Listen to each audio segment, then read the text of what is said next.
kita semua. Shalom. Assalamualaikum warahmatullahi wabarakatuh. Om Swastiastu, Namo Buddhaya, salam kebajikan rahayu. Selamat siang. Perkenalkan, saya Nurse Kartini Estelina Tungkah, Sarjana Keperawatan, Magister Keperawatan. Saya adalah dosen tetap S1 Keperawatan pada program studi Ilmu Keperawatan di Fakultas Keperawatan dan Ilmu Kesehatan Universitas Sariputra Indonesia Tomomo. Video ini disusun sebagai rangkaian syarat dalam pengajuan sertifikasi dosen tahun 2025 dalam pernyataan diri dosen untuk unjuk kerja Tridharma Perguruan Tinggi atau PDD UKT PT khususnya dalam bidang pengajaran. Izinkan saya menjelaskan mata kuliah yang saya ampu, yaitu keperawatan psikiatri dengan bobot 3 SKS yang meliputi 2 SKS teori dan 1 SKS laboratorium. Mata kuliah ini merupakan mata kuliah wajib bagi mahasiswa semester 5 atau semester ganjil dan mengacu pada kurikulum AIMI 2021. Pada mata kuliah keperawatan psikiatri membahas tentang asuhan keperawatan pada klien yang mengalami gangguan jiwa, proses recovery dari gangguan jiwa dengan menggunakan pendekatan holistik dan person-centered care yang di dalamnya ada hubungan terapeutik secara individu serta keluarga, serta penerapan terapi modalitas keperawatan serta asuhan keperawatan jiwa pada kelompok khusus dan nafsa. Pengalaman belajar pada mata kuliah ini berguna serta dapat bermanfaat dalam memberikan pelayanan asuhan keperawatan serta aplikasi yang integrasi keperawatan jiwa pada area keperawatan yang lain. Adapun capaian pembelajaran lulusan yang dibebankan pada mata kuliah keperawatan psikiatri adalah mampu menguasai keterampilan umum pada bidang keilmuannya, mampu memahami ilmu keperawatan untuk melakukan asuhan keperawatan berdasarkan pendekatan proses keperawatan, mampu memberikan asuhan keperawatan secara profesional pada tatanan laboratorium dan lapangan, baik di klinik dan komunitas untuk meningkatkan kualitas asuhan keperawatan dan keselamatan klien, mampu melaksanakan edukasi dengan keterampilan komunikasi dalam asuhan keperawatan dan informasi ilmiah, mampu meningkatkan keahlian profesional di bidang keperawatan melalui pembelajaran seumur hidup. Capaian pembelajaran pada mata kuliah keperawatan psikiatri adalah melakukan simulasi asuhan keperawatan klien yang mengalami harga diri rendah dan isolasi sosial, melakukan simulasi asuhan keperawatan klien yang mengalami waham dan halusinasi, melakukan simulasi asuhan keperawatan klien yang mengalami perilaku kekerasan dan risiko bunuh diri, melakukan simulasi asuhan keperawatan klien yang mengalami defisit perawatan diri, melakukan simulasi asuhan keperawatan pada anak dengan kebutuhan khusus, korban pemerkosaan, korban KDRT, korban trafficking, narapidana, anak jalanan, menganalisis konsep recovery dan supportive environment dalam perawatan klien gangguan jiwa, mengaplikasikan manajemen pelayanan keperawatan jiwa profesional baik di klinik dan komunitas, mensimulasikan terapi modalitas dan melakukan simulasi asuhan keperawatan dengan nafsa. Proses perkuliahan dilaksanakan selama 16 kali pertemuan, yaitu minggu pertama sampai dengan minggu ke-7 adalah proses perkuliahan. Kemudian pada pertemuan ke-8 adalah ujian tengah semester. Dan dilanjutkan pada proses perkuliahan pada minggu ke-9 sampai ke minggu ke-15, dan pada minggu ke-16 adalah ujian akhir semester. Pada proses pembelajaran mata kuliah ini, saya menggunakan metode DIA atau Delivery, Interaction, dan Assessment. Delivery, di mana saya akan menyampaikan materi-materi pembelajaran kepada mahasiswa melalui beberapa metode. Adapun metode pembelajaran yang saya lakukan yaitu melalui ceramah, di mana mahasiswa yang akan mendengarkan dengan baik dan bisa memahami materi yang saya sampaikan. Kemudian metode Student Center Learning atau SCL, di mana pembelajaran berpusat pada mahasiswa sehingga mahasiswa dapat belajar secara mandiri dan mengembangkan materi yang saya berikan. Kemudian metode selanjutnya adalah Problem Based Learning atau PBL, di mana mahasiswa akan bisa memecahkan masalah dan mencari solusi terhadap kasus yang ada. Selanjutnya metode diskusi kelompok, di mana mahasiswa akan dibagi dalam beberapa kelompok, kemudian akan diberikan materi sesuai dengan materi pembelajaran yang nantinya masing-masing kelompok akan mempresentasikan pada saat perkuliahan. Untuk materi diskusi dan petunjuk pembuatannya, saya akan menyampaikan melalui media WhatsApp Group pada mata kuliah. Metode lainnya juga berupa demonstrasi. Selain media WhatsApp Group, saya juga menggunakan Google Classroom sebagai media untuk mahasiswa mengirimkan tugas dan forum diskusi terkait materi pembelajaran serta PowerPoint. Dalam memberikan materi untuk menunjang proses pembelajaran, saya menggunakan referensi dalam berbagai literatur seperti buku keperawatan jiwa, buku standar diagnosa keperawatan Indonesia atau SDKI, standar intervensi keperawatan Indonesia atau SIKI, standar luaran keperawatan Indonesia atau SLKI yang dikeluarkan oleh PPNI tahun 2017. Selain itu juga saya menggunakan bahan ajar dari Tungkak Kartini dan DKK tahun 2024 dalam buku keperawatan psikiatri berdasarkan kurikulum pendidikan nurse Indonesia tahun 2021, keselamatan pasien dan keselamatan kesehatan kerja dalam keperawatan, modul kesehatan reproduksi remaja untuk meningkatkan efikasi diri dan mencegah perilaku seks beresiko pada remaja tahun 2022, dan juga berbagai sumber buku lainnya serta sumber referensi yang jelas. Metode yang kedua adalah interaksi. Dalam metode ini, proses melakukan interaksi dengan mahasiswa secara aktif, di mana saya akan bertanya kepada mahasiswa, kemudian mahasiswa akan memberikan respon atau jawaban serta tanggapan dengan aktif. Selain itu juga, saya memberikan kesempatan kepada mahasiswa untuk bertanya berbagai hal yang tidak mereka pahami pada proses pembelajaran sehingga dapat menciptakan komunikasi dua arah. Metode yang ketiga adalah asesmen.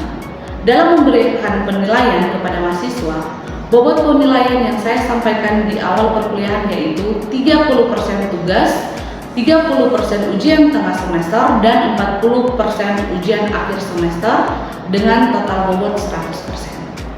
Adapun persyaratan bisa mengikuti ujian akhir adalah kehadiran 75%. Di setiap pertemuan saya juga selalu mengingatkan bobot penilaian tersebut supaya mahasiswa bisa berusaha dan terus berstrategi untuk memenuhinya. Dalam memberikan penilaian kepada setiap mahasiswa, saya menilainya secara objektif. Untuk selanjutnya, saya akan menampilkan cuplikan video simulasi pembelajaran tatap muka di kelas. Selamat menyaksikan. Selamat siang kita semua. Bagaimana kabar hari ini? Baik. Baiklah. Sekarang kita akan memberikan materi untuk pertemuan yang kedua terkait dengan asuhan keperawatan jiwa klien yang mengalami isolasi sosial. Namun sebelum kita memulai kegiatan ini, sebaiknya kita tuntun dalam doa. Doa kita berdasarkan agama dan kepercayaan kita masing-masing. Berdoa mulai.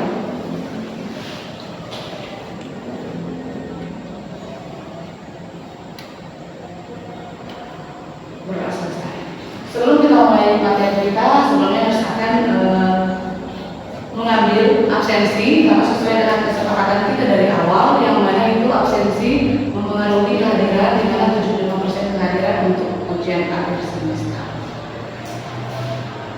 Jika nama ditampilkan, boleh untuk ajukan tangan. Virginia Turambi, Mutiara Dopong, Misna Abbas, John Kekno, Octavianus, Julan, Tirta, Semina. Baiklah, saat ini kita akan masuk pada materi kita yang kedua, yaitu isolasi sosial. Namun sebelum kita masuk kepada pertemuan yang kedua, nurse ingin mereview kembali pada pertemuan yang pertama yang sudah kita pelajari tentang asuhan keperawatan pasien yang malam. Jadi di antara teman-teman masih ingat apa itu harga diri rendah? Ada yang bisa memberikan mereview kembali? Boleh, silakan mahasiswa Virginia. Jadi pengertian dari harga diri rendah itu dimana itu representasi negatif individu terhadap kelompok diri sendiri yang dapat mempengaruhi kelompok kesehatan mental dan emosional. Yang lain masih ada? Ada lagi yang lain?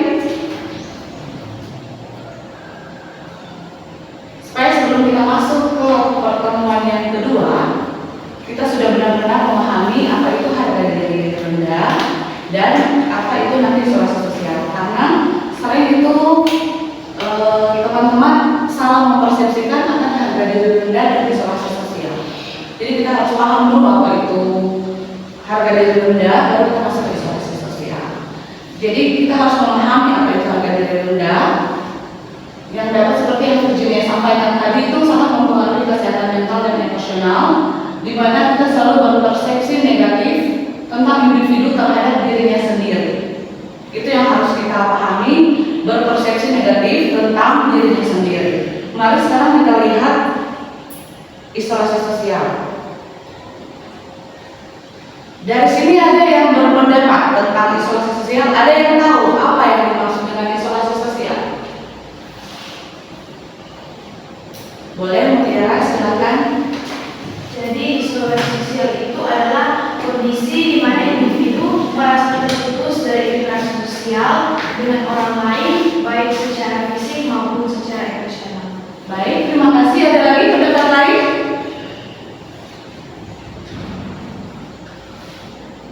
Ada lagi? Silakan.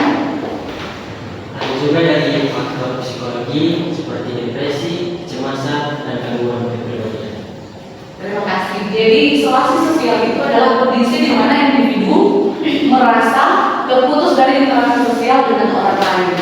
Biasanya itu disebabkan karena berbagai faktor, termasuk masalah kesehatan mental, stigma, atau beberapa situasi kehidupan yang sulit. Contohnya sering kalau stigma itu masyarakat kadang sering itu terjadi pada remaja, sering membuat stigma. Kadang orang itu kalau tidak bergaul sepertinya dianggap mengisolasi diri. Contoh kalau berpakaian atau memiliki badan yang contohnya agak gemuk, seringkali kan kita itu di stigma masyarakat atau dibully terkait dengan bentuk badan kita. Penyebab isolasi sosial itu ada beberapa penyebab. Ada berapa penyebab? Ada 3. Yang pertama adalah faktor psikologis, faktor lingkungan, dan faktor fisik. Faktor psikologis, ada yang tahu psikologisnya seperti apa? Depresi, cemas, dan gangguan kepribadian. Faktor lingkungan adalah misalnya contoh apa? Kehilangan asosiasi atau perubahan tempat tinggal atau stigma sosial. Ada yang pernah mengalami faktor lingkungan di sini? Ada yang pernah mengalami. Bagaimana perasaan di saat penyebab apakah isolasi sosial, mengisolasi diri sendiri karena perubahan tempat tinggal, merasa sendiri, tidak ada teman, tidak ada teman untuk bermain, bergaul. Yang lain ada lagi. Yang ketiga adalah faktor fisik atau penyebab kronis keterbatasan fisik. Contohnya ini penyakit kronis apa? Contohnya yang bisa menyebabkan seseorang mengalami isolasi, baik di keluarga maupun di masyarakat. Contohnya apa misalnya? Penyakit kronis apa? Penyakit kronis yang sering membuat orang itu berisolasi, tidak mau berinteraksi dengan orang lain karena penyakit yang dia derita. Kira-kira penyakit apa yang penyakit kronis? Contohnya penyakit apa? Sering orang hipertensi atau kolesterol itu menyebabkan penyakit apa? Yang pada masyarakat. Contohnya itu kan penyakit stroke. Yang biasanya dia itu beraktivitas, biasanya itu dia bekerja, setelah dia mengalami stroke, akhirnya dia merasa minder, merasa malu, mengisolasikan diri. Itu adalah bentuk-bentuk contoh nyata yang sering terjadi di masyarakat. Nah, selalu memberikan contoh yang nyata di masyarakat supaya kita sebagai seorang perawat nanti, jika terjadi seperti itu, kita bisa melakukan apa yang harus kita cegah. Dampak isolasi sosial ada 3. Yang pertama kesehatan mental, yang kedua kesehatan fisik dan kualitas hidup. Pada kesehatan mental itu terjadi apa? Peningkatan risiko depresi. Selanjutnya ada kecemasan dan gangguan mental lainnya. Kesehatan fisik meningkatkan risiko penyakit jantung, tekanan darah tinggi dan serta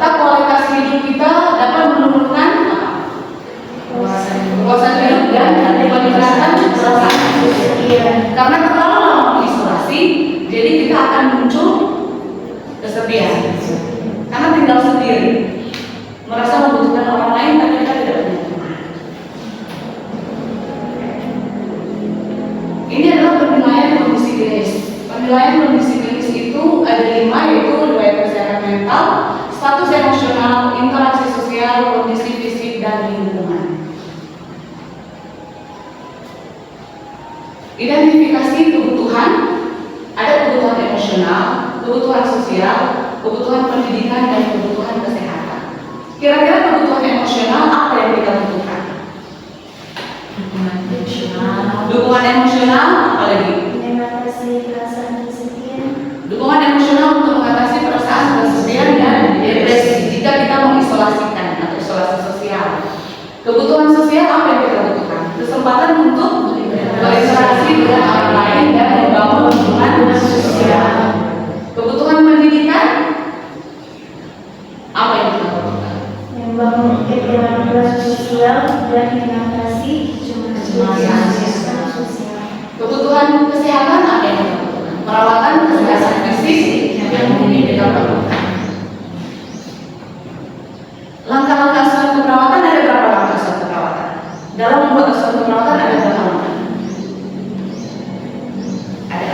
Yang pertama pengkajian, diagnosa,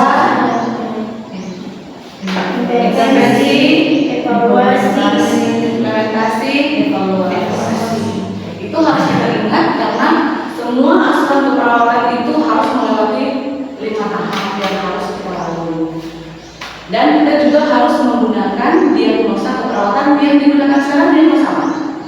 Yang digunakan 3 SDKI atau apa? Standar diagnosa keperawatan Indonesia. Baru orang standar intervensi keperawatan Indonesia. Baru apa? SLKI, standar keperawatan Indonesia. Dalam pengkajian kita harus mengumpulkan apa kira-kira? Riwayat kesehatan mental, Riwayat kesehatan mental, status emosional, status emosional, interaksi sosial, kondisi fisik, dan lingkungan. Status emosional yang harus kita perhatikan di sini adalah penilaian seperti skala depresi atau kecemasan. Interaksi sosial kita harus melihat apa, mengamati apa di sana. Kira-kira interaksi sosial klien termasuk frekuensi dan kualitas kesehatan. Kondisi fisik apa yang harus kita lihat? Memeriksa keadaan fisik klien, karena kesehatan fisik yang buruk dapat berkontribusi pada isolasi sosial menjadi lebih parah. Lingkungan apa? Menilai lingkungan Sosial dan lingkungan yang tersedia. Kira-kira diagnosa yang akan kita dapatkan dalam isolasi sosial apa kira-kira yang Anda pikirkan? Diagnosa keperawatan. Diagnosa utama ada isolasi sosial yang berkaitan dengan kurangnya dukungan sosial dan pengalaman negatif dalam interaksi sosial. Pada terapi individu, apa yang harus kita perhatikan?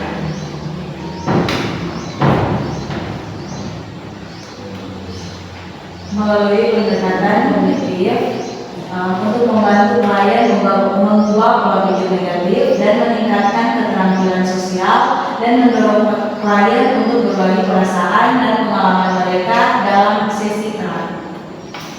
Jadi untuk mengubah pola pikir negatif. Jadi kita selalu dalam kesehatan mental itu selalu be positif, berpikir positif. Dari yang afirmasi negatif, kita harus mengafirmasikan positif. Pada tahap evaluasi setelah intervensi, kita masuk pada tahap evaluasi dengan harapan untuk memberikan perubahan dalam pola interaksi sosial dan memperbaiki emosional serta keterbatasan dalam kegiatan. Perubahan dalam pola interaksi sosial seperti apa? Meningkatkan frekuensi dan kualitas sosial. Perbaikan emosional contohnya Pada depresi atau kecemasan yang dialami. keterlibatan dalam kegiatan, contohnya berpartisipasi aktif dalam kegiatan sosial Kira-kira di sini nurse ingin bertanya, karena memang sekarang kita dituntut untuk memberikan sesuatu yang berkontribusi. Kira-kira menurut kalian inovasi dalam asuhan keperawatan untuk isolasi sosial apa? Kira-kira yang bisa kita berinovasi untuk kita menangani pasien dengan isolasi sosial, karena selama ini kebanyakan itu pasien hanya diberikan TKK, terapi aktivitas kelompok, dan itu hanya monoton seperti itu. Kira-kira ada nggak inovasi yang terpikirkan dari kalian agar supaya kita mempunyai kebaruan untuk menangani pasien dengan isolasi sosial? Kira-kira menurut kalian apa inovasi yang ada? Jadi inovasi dalam asuhan keperawatan yang ada itu ada yang pertama itu telehealth, di mana telah menggunakan teknologi untuk memberikan dukungan sosial dan terapi jarak jauh bagi klien yang mengalami isolasi. Yang lain ada yang terpikirkan selain telehealth? Ada juga program peer support, yaitu mengembangkan program dukungan sebaya di mana kalian dapat berinteraksi dan mendukung satu sama lain. Memang sekarang ini lagi diterapkan untuk program peer support itu, di mana apa yang seperti Mutiara bilang tadi, Mengembangkan program dukungan sebaya di mana kalian dapat berinteraksi dan mendukung satu sama lain. jadi itu mengembangkan dukungan sebaya, contohnya misalnya di lingkungan remaja, di mana dia ada komunitas di situ yang bisa mendukung dan bisa memfasilitasi pasien tersebut agar supaya dia bisa berinteraksi dan merasa disupport. Jadi dia merasa ada orang yang bisa menemani, ada orang yang bisa berinteraksi dengan dia agar supaya dia tidak berisolasi lagi. Untuk telehealth memang sekarang lebih bagus untuk pasien-pasien yang seperti ini, karena kadang pasien juga tidak rumah sakit. Jadi kita bisa berkontribusi misalnya dengan dukungan emosional dan terapi jarak jauh, contohnya. Misalnya pasien di rumah atau kita di tenaga kesehatan lagi di rumah sakit. Jadi banyak hal yang harus kita pikirkan agar supaya semua yang baik di rumah sakit atau di komunitas itu bisa kita rangkul dan bisa kita deteksi untuk kesehatan mental, khususnya isolasi sosial. Ini materi kita sampai di sini. Kira-kira ada dari kalian yang bisa menyimpulkan materi kita pada siang hari ini? Ada yang bisa menarik kesimpulan dari materi yang kita sudah berikan tentang isolasi sosial?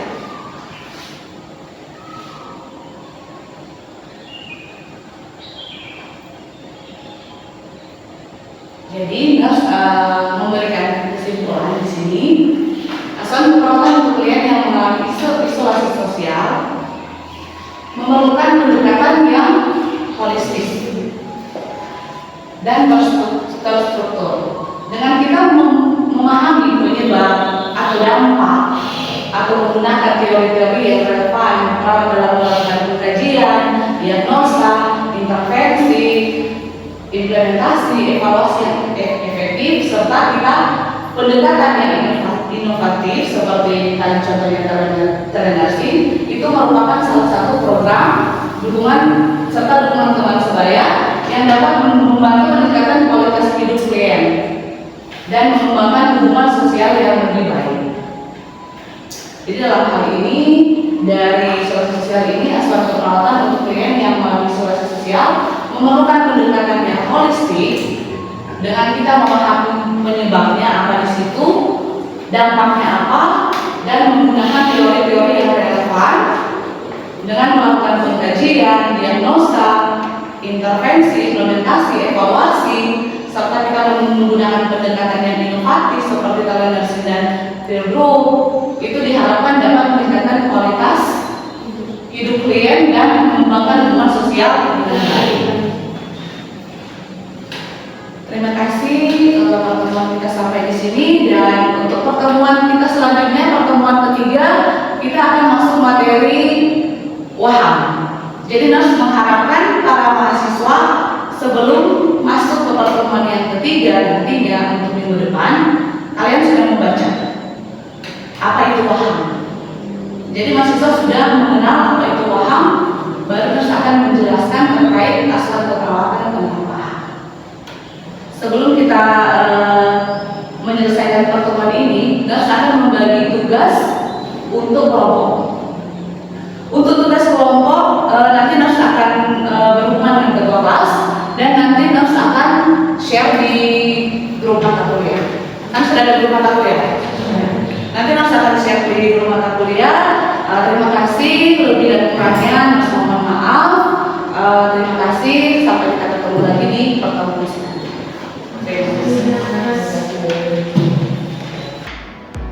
Demikian cuplikan video singkat tentang proses pembelajaran pada mata kuliah keperawatan psikiatri di program studi Ilmu Keperawatan Fakultas Keperawatan dan Ilmu Kesehatan Universitas Hariputra Indonesia Tomohon. Saya menyampaikan terima kasih kepada Kementerian Pendidikan Tinggi Sains dan Teknologi, seluruh panitia sertifikasi dosen tahun 2025, Rektorat dan pimpinan Fakultas Keperawatan dan Ilmu Kesehatan, rekan sejawat serta mahasiswa di Universitas Hariputra Indonesia Tomohon. Kiranya Tuhan Yang Maha Esa akan memberkati kita semua. Shalom, wassalamualaikum warahmatullahi wabarakatuh. Terima kasih, salam sehat jiwa.